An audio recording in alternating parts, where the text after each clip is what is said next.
Welcome to the Dryftwood podcast. This is our weekly live free fear porn. So give us a few minutes. I hope that my sound's coming across because I'm using a new laptop.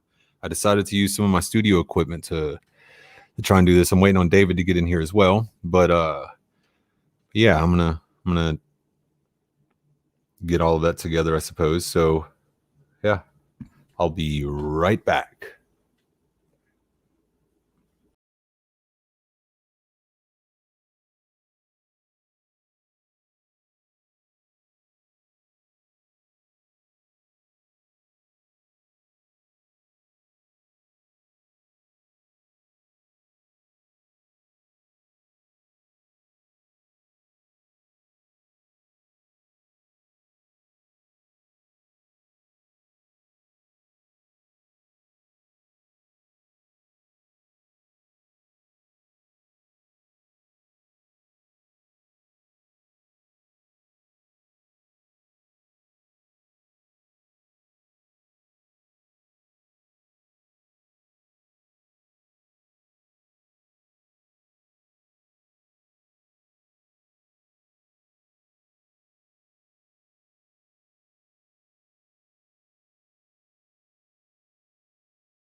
What's up, man? We're live, by the way. I caught you eating the cereal.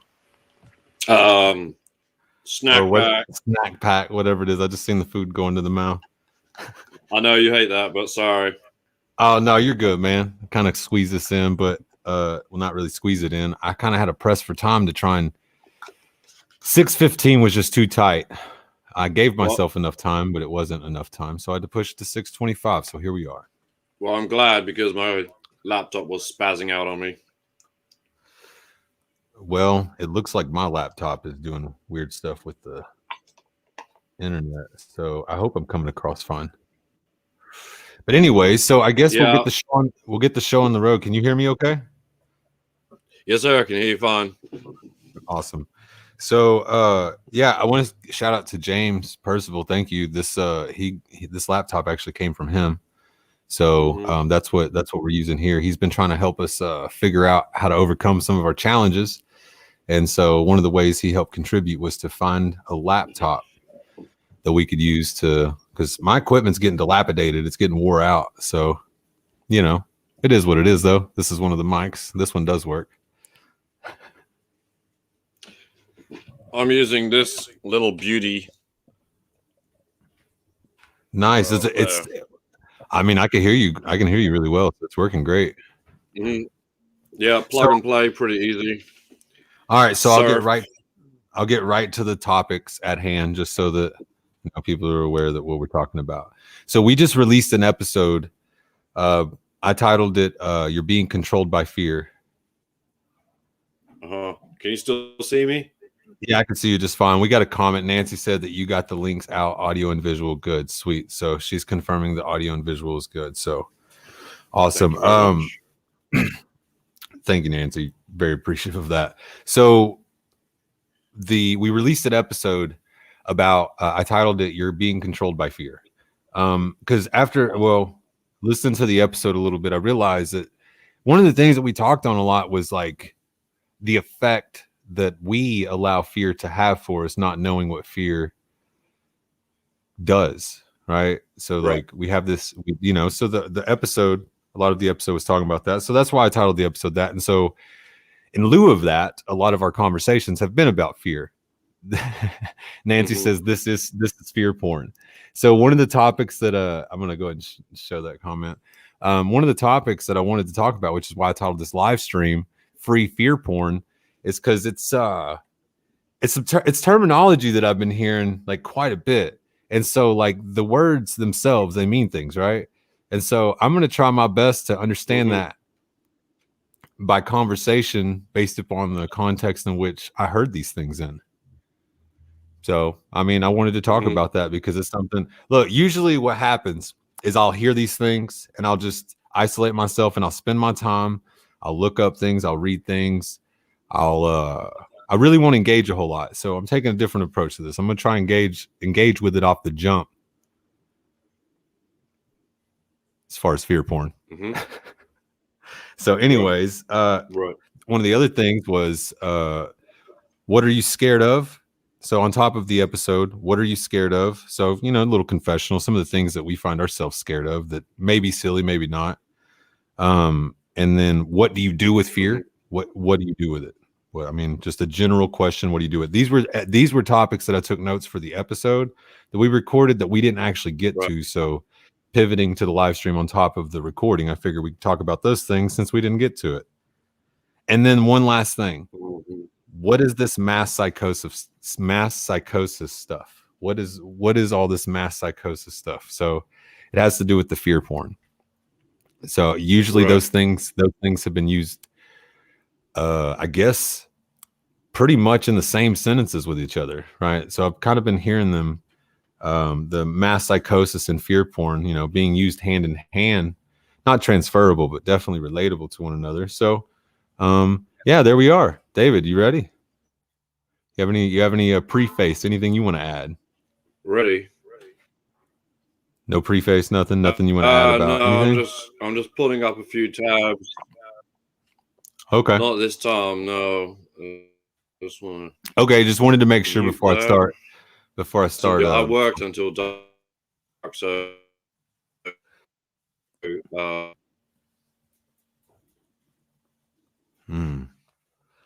I see the comments. Well, if you go to Facebook, you'll see them on there. But I have to put the comments up for you to see them on the screen. So if you go to Facebook, though, okay. If you go to Facebook and if you go to the live stream, if you don't have the sound on, you should be able to see the comments there. But I'll try my best to share the comments that are on there. So Nancy just says psychosis is what people listen in the news every night. Well, from my understanding, you know, I guess we'll start on this real quick. I'm not going to stay on too long. We'll get right back to it. But so psychosis, from what I'm gathering, psychosis is basically, isn't that like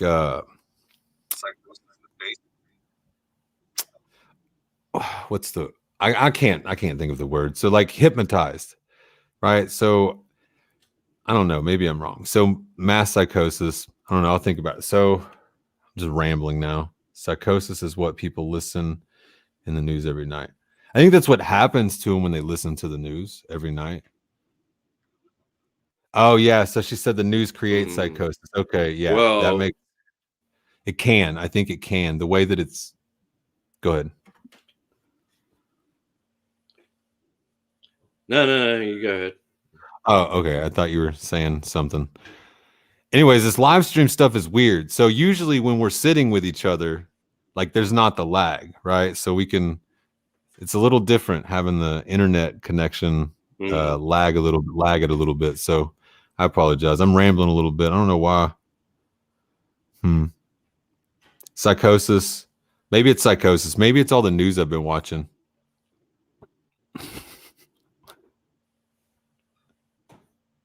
Yeah, for sure. So the episode, David, have you said you listened to the episode earlier? What were your thoughts on it?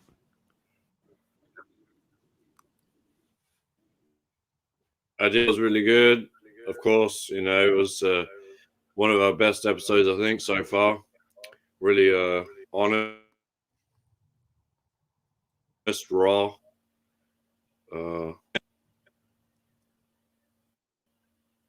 I'm sorry, you're cutting out, David. I don't know if it's you altogether.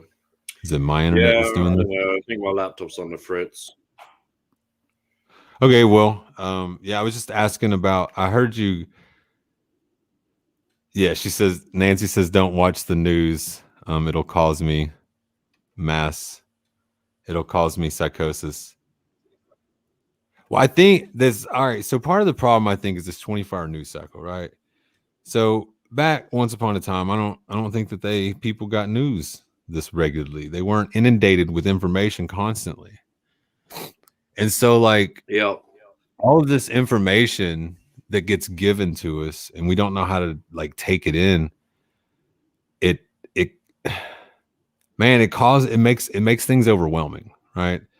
So like if I'm watching the news and the news is telling me about all these bad things that are happening, like that's the fear porn, right? People get addicted to hearing what's going to hurt them next and how they're going to be protected, I guess. Well, Collins Dictionary here says fear porn: media content that deliberately and enticingly plays on people's fears about disaster, disease, and death. Currently used in relation to some, what are we calling it these days? Can't say the word without getting banned or getting a notification. COVID? Yeah, that stuff. Yeah. Yeah. And Urban Dictionary pretty much says the same thing. In fact, it says exactly the same thing. Yep. Yep. So, well, that was entirely useless, wasting laptop memory to pull that up. Right. Yeah, I don't think we need to. I don't think there will be anything really needed to be pulled up. This is more about the conversation of these things that we've thought about. So, with the episode, so on the episode, you talk. I want to bring this up. You talked about Puss in Boots, right? Do you remember? Do you remember what you brought up with that? Can you share on that?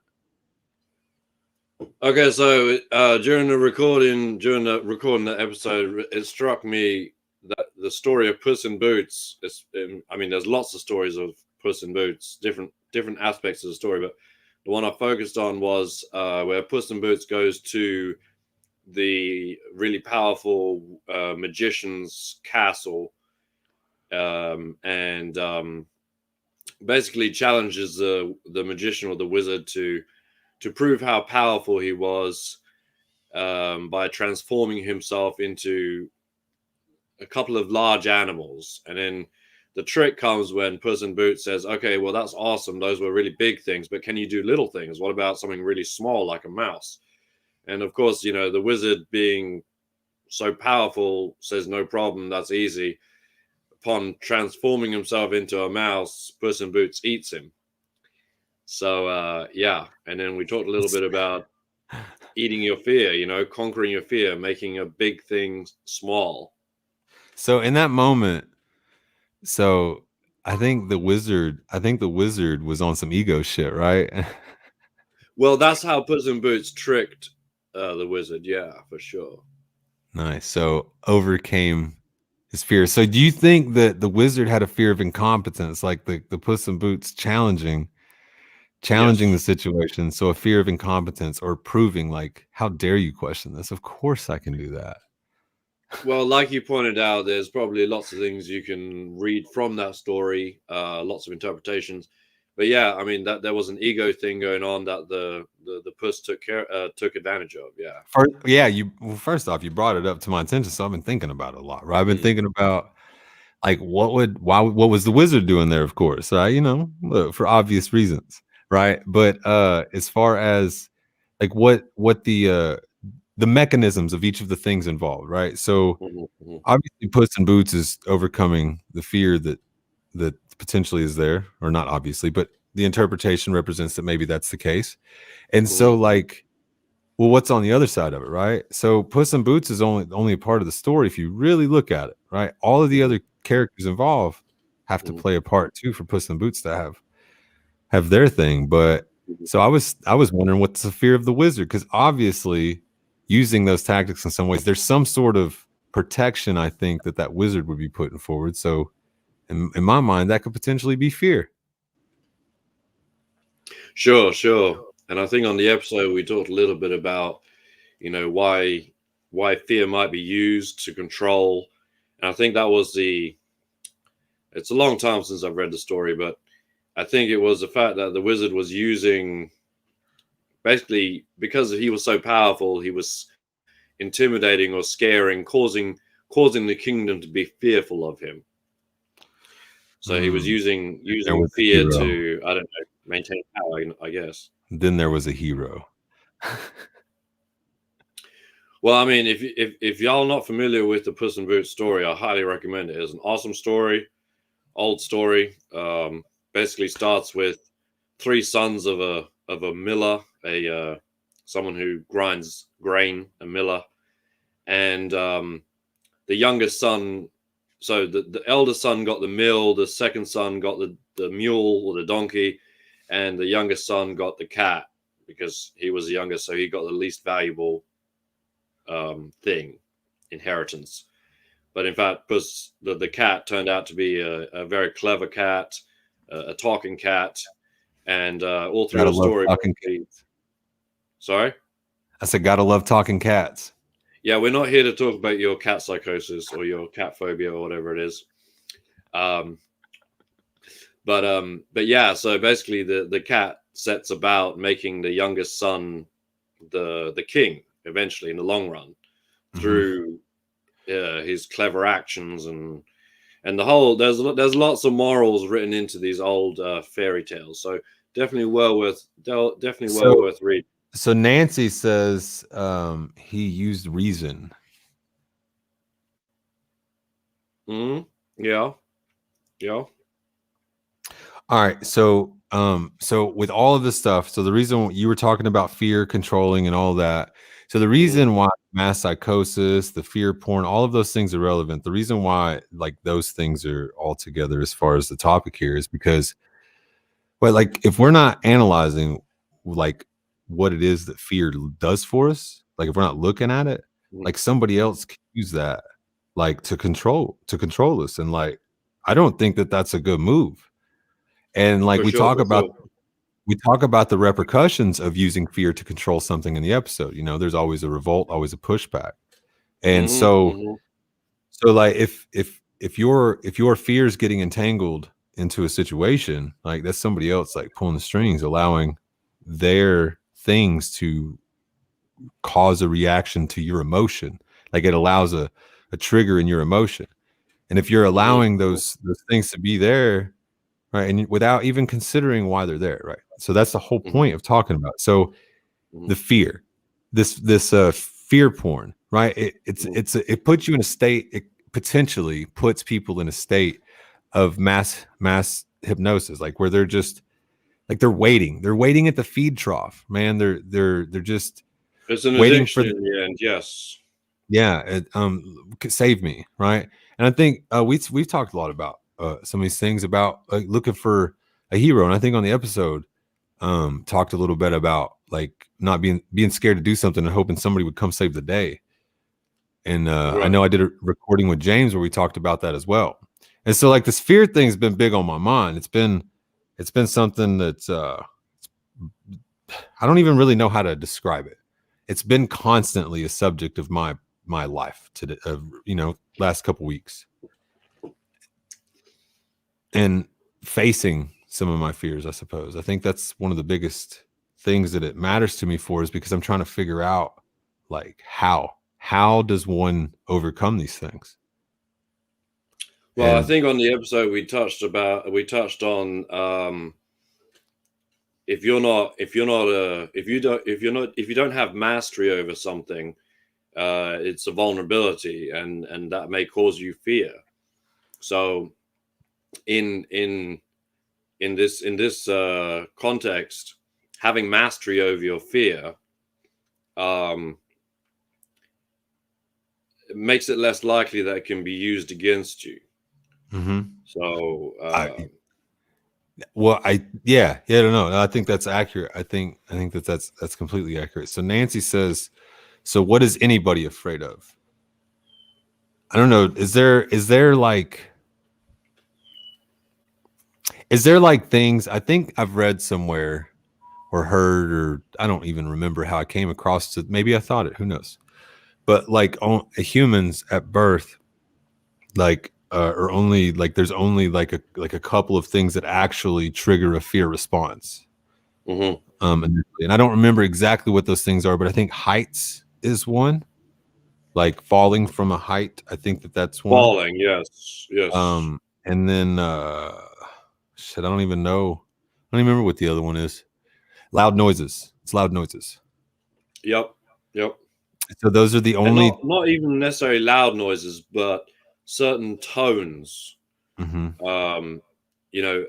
For instance, babies will often cry when someone of a baritone or a bass voice speaks. Yeah. An unfamiliar bass or baritone. Even if it is familiar, that I think that actually sometimes makes it harder if it's familiar too. Maybe there's more present. Maybe, yeah. Has more resonance, I think. Like it. I think it. Mm-hmm. Well, yeah, and I think a child is more tuned to the mother, I think, and generally women have a more a higher pitched voice as far as Oh, so Nancy just made a comment. I think this is an important comment. She says fear is painful.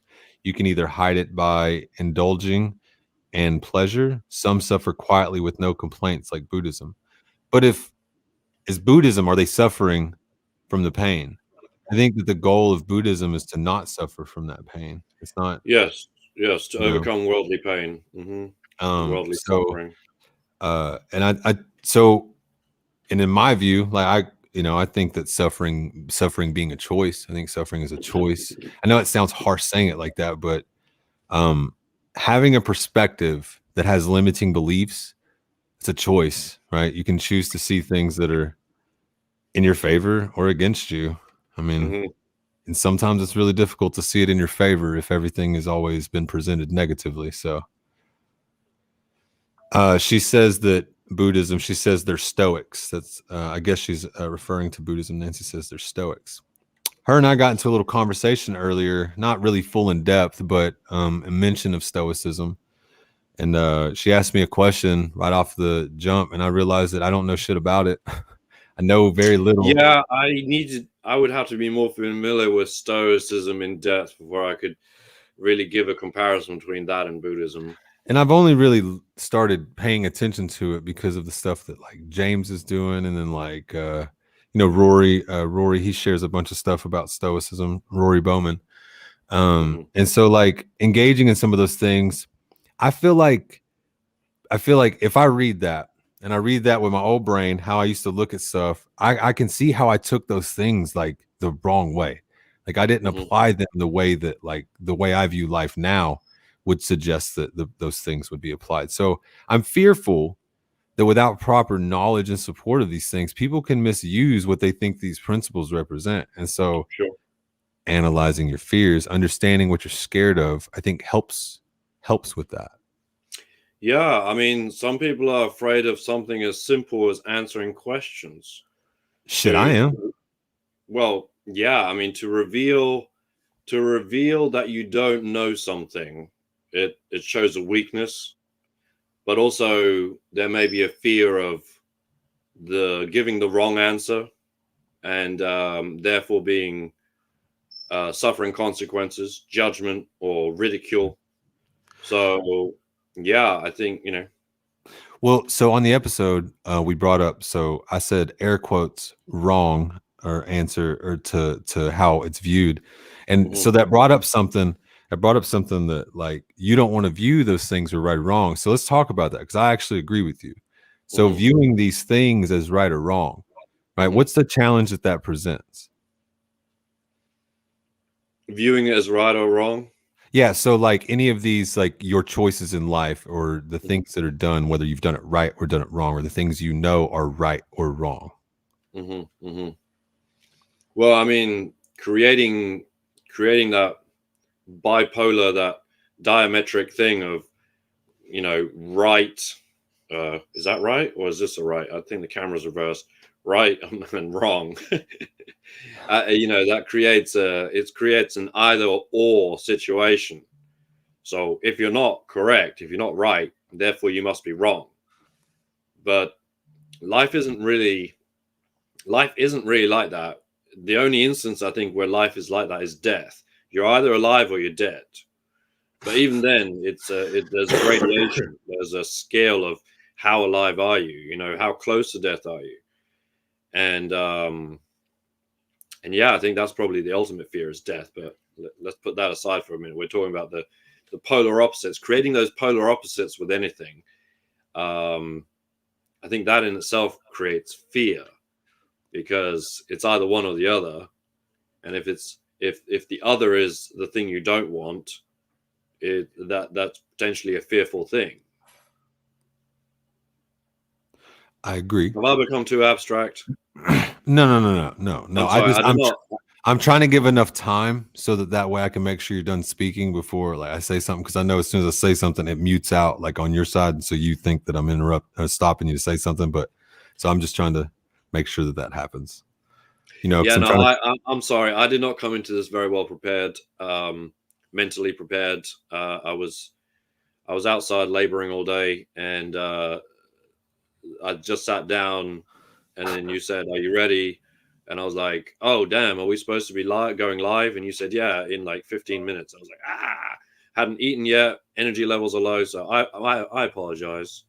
No, you're fine. You're fine, man. Look, if I'm being honest, so I had some fears in doing this. I'm not trying to play into the episode so much, but like I have my things that I have to overcome. Right? So when we first started talking, I had a lot of anxiety. Like I had a lot of I wasn't sure how to get into the things, how to talk about the things that we're talking to. Right. So like when we do the podcast episodes, right, I rely a lot on your presence, like to have the interaction, right? So it's a different thing to try to figure out like everybody's looking or whatever. And so how do we get into the conversation, right? So in my mind, I want to make sure that I'm not rambling, which I did that. So that didn't work.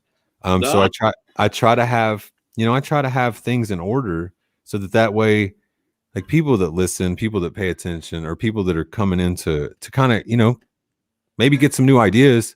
I want it to be concise. I want it to make sense as much as it can coming out of my mouth.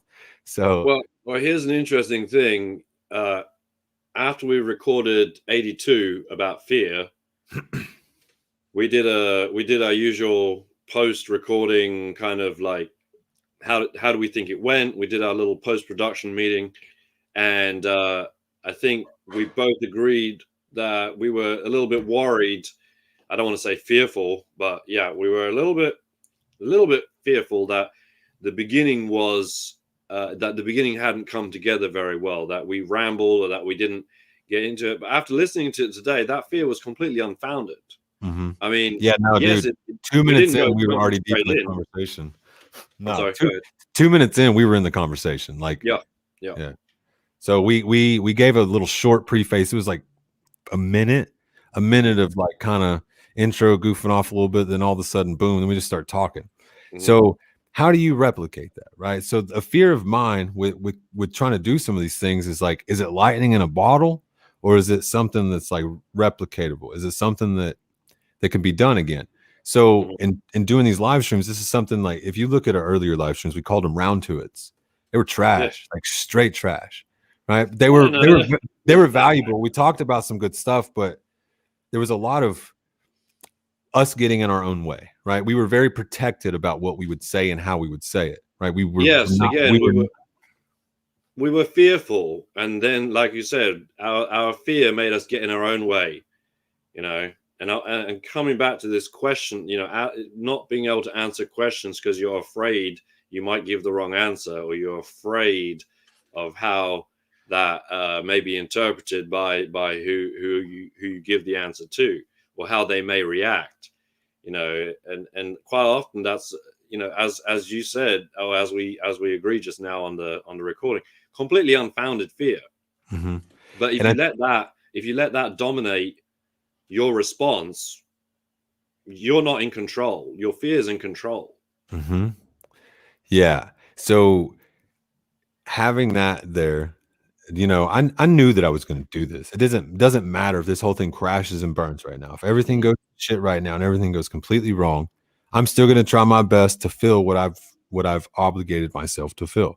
It's a commitment that I've made to myself, right? Mm-hmm. So like the fear stuff that comes up with it. So like getting on camera, last time I struggles with it. Like if you see normally when I do my live streams, like I feel more confident with the phone in my face, because I usually talk on the phone, right? It's not so irregular.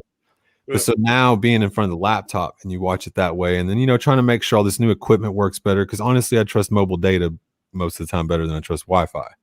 I don't know why. It just seems to work better. So my phone operates fantastic, but I'm not used to equipment working properly. So, I have my fears of it going terribly wrong and me looking like a fool because I can't even get my equipment together. So all of that stuff, it's things that for personally may not be, or personally for me, it's something to overcome, but other people, it may not be. But this is the thing that I'm trying to do. It causes me trouble, but I want to do all of the things involved with it. So I got to do this little part that causes me discomfort, makes me uncomfortable to get to the things that I really do want to do, that I enjoy, that I think bring value to people. Just like me overcoming this shit brings value to people, I think. Yeah. So what are some fears that you feel like you've overcome with doing this podcast stuff, man, or even in general? What are some things that you think that you face that you showed, that you remember? Well, I know you're probably irritated to hell by now with my my dog analogy about fear. The barking dog being a representation of fear. But you need to get some kids or something. I know, right? No, I'm just kidding. Like, because you're around dogs a lot, man, and I'm around kids a lot. So, like, the things that we talk about are the things that are in our lives the most, right? So that's the joke. But the reason I initially formed that analogy in particular, you are correct. I do spend a lot of time around dogs and such. But as a child of, I don't know, 6 or 7, maybe a little bit older, even 7, 8, around about that age, younger than 10, I was deathly afraid of dogs. I was attacked by at least one pretty sizable dog, a German Shepherd dog, tore me up. And I was pretty fearful of dogs. But then, I guess growing up a little more, I came to the realization that it was my fear, in fact, that triggered the attack. They could smell it. I can smell it on you. But yes, like it wasn't so much as I know that's a little bit of a whatever, but yes, your fearful response towards the creature, whatever it is, the dog or whatever, causes that response, because a dog is essentially a predator, is something that eats other things. So the things that it eats tend to run away from it because they don't want to get eaten. They're afraid. They're scared. They're afraid of being eaten. So they will run. So if you run from a dog, they kind of associate that with prey. So it was your fear. It was your fear that caused the bite. And having learned that, then I worked on overcoming that fear, and now I can be very assertive with dogs. 200-pound dog, not a problem. Not a problem. I would say some dogs still bite you regardless of fear. So you could be not scared of it and still bite your ass. So that's true. That's true. So I want to be cautious. I just want to be cautious and tell people that, like, don't just think because you're not scared of dogs, they won't fucking bite you. They will still bite you. Listen, I think it's a common disclaimer. We do not give legal advice. I got bit by a chow once, bro. Like a black chow. Chows are nasty, yeah. I remember this, man, bit me on my ankle. Like every chow I seen after that, I fucking hated it.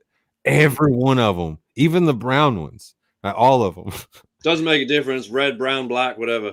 Dude, that look of that dog, it just reminded me of a demon because it bit me on my damn ankle, bro, and I didn't like it. Demon bear. Yeah, it looked like a demon bear. That's a little miniature demon bear that growls. Actually, well, my most recent dog bite was from a chow. Bit me in the ass because maybe it's chows we need to worry about, not pit bulls. I'm just saying. Yeah, put those down right away. No, I'm kidding. Just kidding. But again, I was in a confrontation with the chow's owner, and the dog bit me in the ass. Now, that's already enough to make you run, right? Because hey, I don't want to get bit no more. I'm afraid of getting bit. So, but the response, that wasn't the correct response. Cognitively, I knew that wasn't the right response. So basically, I turned the situation around to where I took command of the dog, which is for chows very, very difficult because chows are generally a one-person dog. Mm-hmm. They're bonded very closely to one individual. So that was a challenge. But again, by removing the fear and being level but assertive, like we used to do in security, go from this to this. But if you manage to maintain this, it's already enough. So yeah, Nancy shares. She said that she had a miniature pit bull bite because she was protecting her dog face to face. That's rough. That's rough. I don't think I want to do that. Kudos to you for facing that. I don't know if I can do that. So also, I got another dog bite story. So not me getting dog bit. So I had a dog one time that bit somebody. So You had a dog. Your dog? my dog bit somebody. Okay. So I got another story after this. But anyway, so not a dog bite story, a fear story. So to get us we're letting the dogs out tonight. So this brings me up to a thought. So I had a dog one time. I don't remember the dog's name. I think it was a lab or something of that sort. That's unusual. And then like I had somebody was over at my dad's house doing something. And then like my dog just came and bit him on the ass, just snapped right on the ass. Just like you were describing, like you were, the homeowner, you were engaging with the homeowner and or whatever, the owner of the dog. And it's kind of what happened here, right? So I equated that to a good judge of character dog. And so I'm wondering, David. Well, I mean, yes, absolutely. In that situation, I think the dog made the dog took the correct action biting me. You were a threat. I was a threat, even if not physically. Arguing with someone, that is kind of threatening to them. So, see, me and this person, we weren't arguing. They were just engaging. They were just over at the house, and we weren't doing anything. We just talking. I think no work was being done or anything like that. Maybe they got too close, or bro, this dog snuck up and right on the ass. No, like, look, this dog. I'm telling you, this dog wasn't playing. Look, it wasn't playing. It's like I ain't playing, fool. Look, and she had, I think it was a female dog, but she didn't have any puppies or anything like that. It was just like a character judgment, like fuck out of my house. Like, yeah. what are you doing here? So, anyways, I didn't do anything to the dog. I thought it was funny, honestly. The dog had never shown any signs of doing that to anybody else, and had never been aggressive. So, didn't have rabies. So, I mean, it lived prosperous life after that, I suppose. I don't really remember because I don't remember the name of the dog. But here's a story about fear, David, and this ties in my my cat thing. Oh, your cat phobia. Yeah, okay. All right, I think I found it. I think I found the root, the actual root. I went and visited family in East Texas for Christmas. I went to see people I hadn't really seen in a while. And are we talking about this year? Well, yeah, this year, or this past Christmas, the most recent one that has occurred. I was around some people and I had some memories. Come back about some things. Was talking to my sister about some stuff, and yeah, there's this cat that I met one time named Precious. Okay, and this is a story about Precious. Oh, lovely. Now, Precious was a beautiful cat. Precious was white, had like gray patches with the stripes on the, beautiful cat. Ate good food, ate good canned food. Fur was nice and soft. It's been vicious. Oh my! But see, the thing was, like, my uncle is my uncle's cat. My uncle, love all over my uncle. I show up, dude, this thing would fucking hunt me down and fuck with me and hit. Like, I would be sitting on the couch, dude. No shit, like, for real. I would. How be big is this cat? Bro, regular house cat size, just regular shit. Okay. Just a regular ass cat. I'd be sitting on the couch. I'm a kid, dude. I'm a little scrawny ass kid. Anyway, so this cat would just come up, while I'm sitting there. I was watching TV, watching my cartoons or something. The cat just comes and attacks me. So I got terrorized by a cat, and I'm not sure if I provoked it. So I think my rooted fear or my issue with cats comes from those things. I just don't fucking trust them. Well, going back to your comment about the dog biting me being a good judge of character, cats are also very good judges of character. Look, then why is it? Oh, never mind. No. I'm not even gonna get on that. Maybe you're right, because I was a child. I was like fucking 5. I was 5 or 6. I was a little child. I was terrorized by this fucking cat. But I tried to overcome that fear too, because this cat lived to be like 18 fucking years old. Like never died. Like eventually it came to rest in peace. But It was like Pet Cemetery. I guess, but there are several times through this cat's life, different stages of my life, I tried to reapproach it and face my fear. This bitch wasn't having it. Just Nope. nah, dude, wasn't playing like, and I don't know. I just don't know. Maybe I was possessed or something. This cat didn't want shit to do with it. I can't test out myself now on this cat, though. The cat's gone. So maybe that's why I need to get a cat, huh? Well, if you want a nasty cat, there's pretty plenty of them around. Go to the animal shelter, probably find a couple of them. Pick the most vicious cat and take it home. Try and make friends with it. Yeah.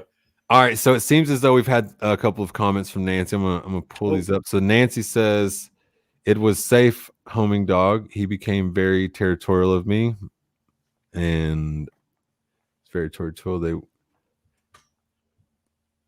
So she was territorial with the dog. With the dog, I'm supposing the rehoming dog that she had, the safe home. Anyways, that's really cool. She said that she types like it's a second language. Second language is, are you fluent in it? I'm just kidding. Anyway, so that was my fear stuff about the cat. So guys, we've had it all here. We've talked about cats. We've talked about Puss in Boots. Dang, we talk a lot about cats, bro. I do it on purpose. I'm trying to bring you out of your fear of cats because they're beautiful creatures, man, and so useful. So you're trying to hypnotize me to look. They are majestic I'm creatures. trying to break you out of your psychosis about cats. Cats are vicious predators. I don't care what anybody says. They are designed to just vicious predators that like to chill some. So I was listening to so that's a good reference. A damn cat. I was listening to an episode of Russell Brand earlier. Who was that with? I think it was with Douglas Ruskoff. And they were talking about fear and stuff like that as well. And they made mention of primitive men and women, or primitive people, huddling at night together because of the saber-toothed tiger prowling around. And so that this fear that we experience, this collective fear, the mass psychosis, the fear porn thing, that this may be actually something that's so deeply ingrained in us that, this fearful thing that's out there stalking us, that, we need to huddle together and be afraid of it, you made kind of not enjoy, but that we kind of feed into this being afraid together thing. Mm-hmm. Just a thought. So you shared something earlier that what you're saying reminds me of, maybe it was earlier, a couple of days ago, but it says maybe the reason we're all hypnotized or conditioned or whatever is because we were hypnotized or whatever and conditioned. I don't remember your post exactly, but it was your post, and Timothy Bukowski was engaging on it. Yes, the reason is something along the lines of the reason you don't think you're brainwashed and being lied to, and some third point, or the reason you don't think that you're brainwashed, being lied to and manipulated is because you're brainwashed, being lied to and manipulated. Fear manipulates. You can use fear to manipulate. That's the biggest thing. Yep. Thing about like the control. Fear, like we talked about in the episode, like what's the best way to control something? Fear. Like that's the fastest way to gain control is fear. I really do believe that. To like the most immediate way, yes, certainly. Yeah, the most immediate way, not the most effective. Well, depending on the goal, maybe it is the most effective, but it depends how. Yeah, go ahead. Nancy said, "Good point. We're being inundated with it." Yeah, fear porn. Certainly. No, we're definitely something else to be afraid of. If it's not snowpocalypse, it's some virus variant, and if it's not that, it's the economic crash, and if it's not that, it's gangs of pedophiles running around the street raping everybody. And I'm not saying that's not a real thing, but all of that. So Nancy asks, how do you overcome? How do you overcome it? How do you Fear overcome fear? specifically, or overcome the situation in which we're describing?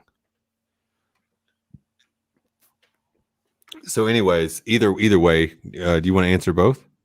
Like Yeah, whatever sure. you. How do you overcome fear? Only way to overcome something is to deal with it, to face it. You know, as long as you remain afraid of your fear, you don't want to face it, you don't want to deal with it, you'll remain afraid, you'll remain fearful. So I know that Yeah, sounds like, sounds ridiculous. It sounds like another Foxism. To be not afraid, don't be afraid. But yeah, duh. Obviously, there needs to be a process where you. well, you have You to know, understand that it's what it's trying to do.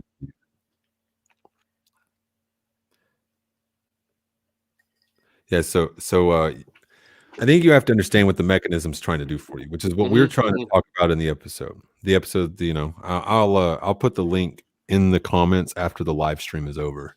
okay.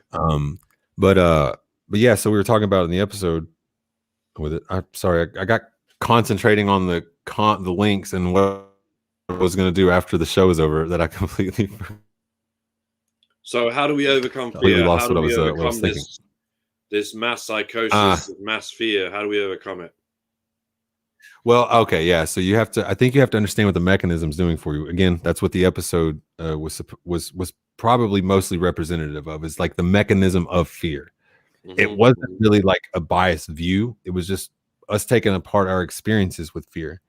And so, and like earlier on in the live stream, we were talking about some of the things with fear, and I was rambling on earlier about me having fear with doing. And I just want to point out to people, like nobody can tell you whether you're afraid of something or not. That's not something for other people to determine, right? And so, like things that I'm scared of, people may say, "Damn, you shouldn't be scared of that, man. You're a big guy," shit like that, right? But there's things that in our life that happen to us that we don't know why those things are there, right? We just know we have to overcome them. Sometimes the why isn't important to overcome it, but sometimes it is, right? But I'm just saying that you allow other people to tell you what you can and cannot, like what you are and are not afraid of, right? You're not lying to yourself. You're fucking scared of it. Like you're really scared of it, Just accept it and then figure out a way to overcome it. So Nancy says, name it, name your fear. So that's something you say a lot, David. You say name your fear a lot. Yeah, identify it. Yeah. Yeah. Give So it a name. that's exactly what she says. Label it, identify it. Have you listened to the episode? Oh yeah, Nancy did listen to the episode. She did. She gave some very positive commentary.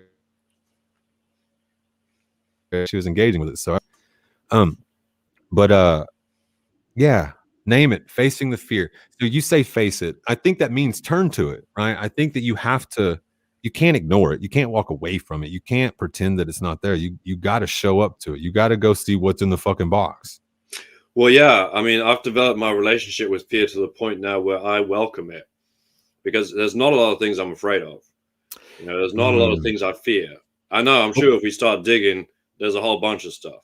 But on a day-to-day basis, there's not many things I'm but what about that just shows up? So like, but when I do experience the sensation of fear, I'm like, ooh, hang on a minute. It's like you were saying in the episode, being on the roof, getting vertigo. You were a little bit afraid that you might take a dive off the roof.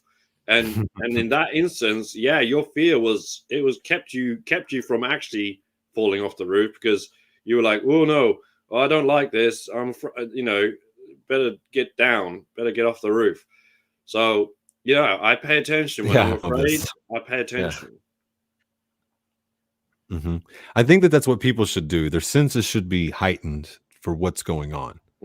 I think fear, a lot of the fears that we have, are past things that we're seeing a repeat showing up in front of us. And so we put that there in place.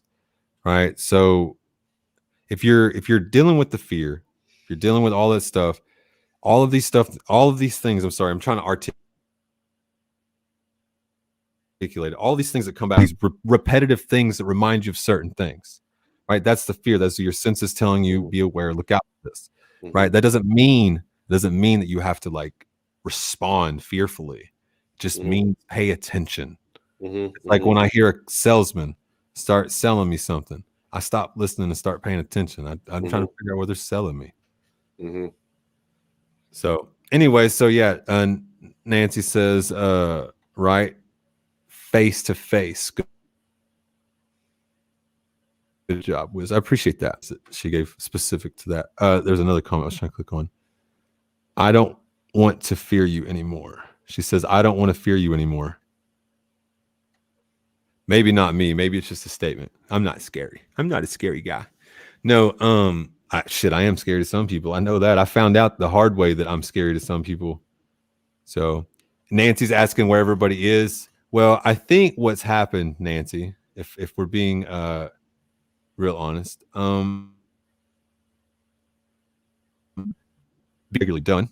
It's probably difficult for people to find the time to stop in, and it being an obscure time. And so this is something that we're trying to work out and get better at.